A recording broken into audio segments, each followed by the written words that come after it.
Hello बच्चों, आपका स्वागत है हमारे चैनल स्टडी विद प्रेम में। और आज की इस वीडियो में हम क्लास 8 इंग्लिश के चैप्टर नंबर 5 जिसका नाम है the land of story books, और इस वीडियो में इसके सारे VBI MCQs और ऑब्जेक्टिव को देखने वाले हैं।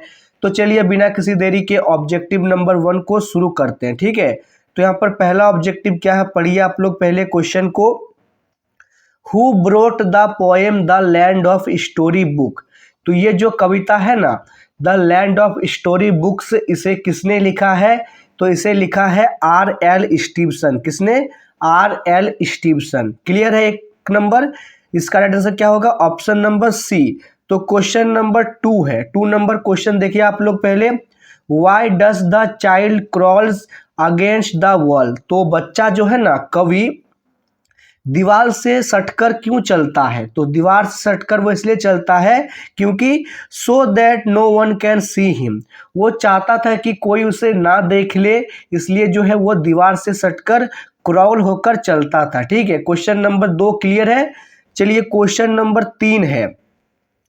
Where does the child lie so that no one can see him. तो बच्चा जो है कहाँ पर छिप जाता है जिससे कि कोई उसे ना देख पाए?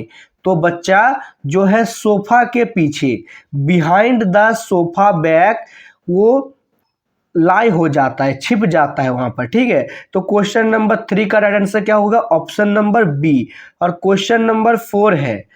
How long does the child stay in the land of story book.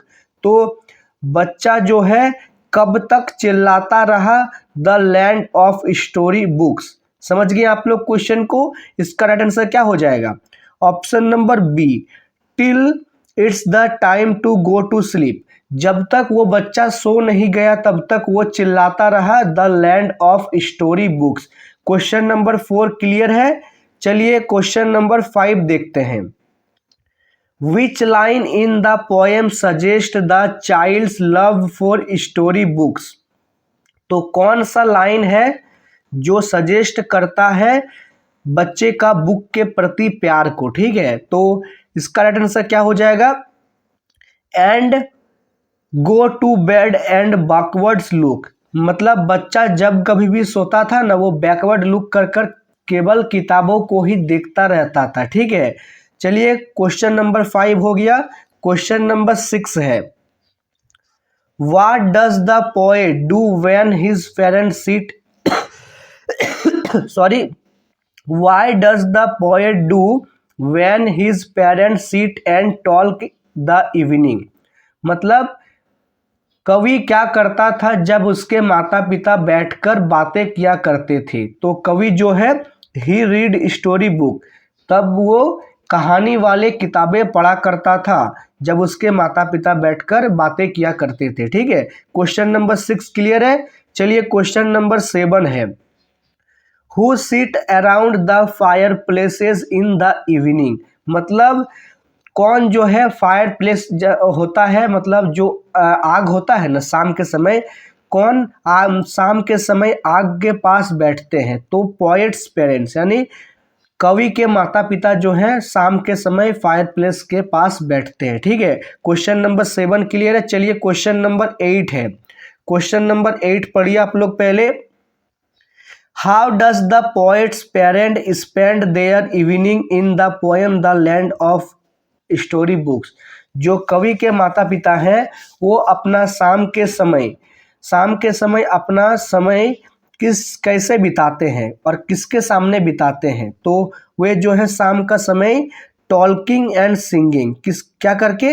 Talking, बातें करके और गाना गा के अपना समय को बिताते हैं। ठीक है, क्वेश्चन नंबर 8 का राइट आंसर क्या हो जाएगा? Option number C. और क्वेश्चन नंबर 9 देखते हैं। अब क्वेश्चन नंबर 9 पढ़िए आप लोग पहले। What does the poet parents do in the evening. तो जो कवि के माता पिता हैं वो शाम के समय क्या करते हैं? तो sing and dance, sing and dance नहीं होगा, इसका आंसर क्या हो जाएगा? Seat and talk. कवि के जब भी माता पिता शाम के समय फायर प्लेसेस यानी आग के पास बैठते हैं तब ये लोग बातचीत और आपस में गाना गाया करते थे। ठीक है, क्वेश्चन नंबर 9 का राइट आंसर क्या होगा? Option number A. और क्वेश्चन नंबर 10 है, who is sitting around the fire, मतलब आग के पास कौन बैठता था। ठीक है, तो आग के पास कौन बैठता था? तो पोएट्स के पेरेंट्स बैठते थे, पोएट्स के माता पिता। तो क्वेश्चन नंबर 10 क्लियर है। और इसी के साथ हमने इस चैप्टर के सारे एमसीक्यूज को देख लिया है। उम्मीद है आपको वीडियो पसंद आया होगा। तो मिलते हैं आपके साथ किसी नेक्स्ट वीडियो में।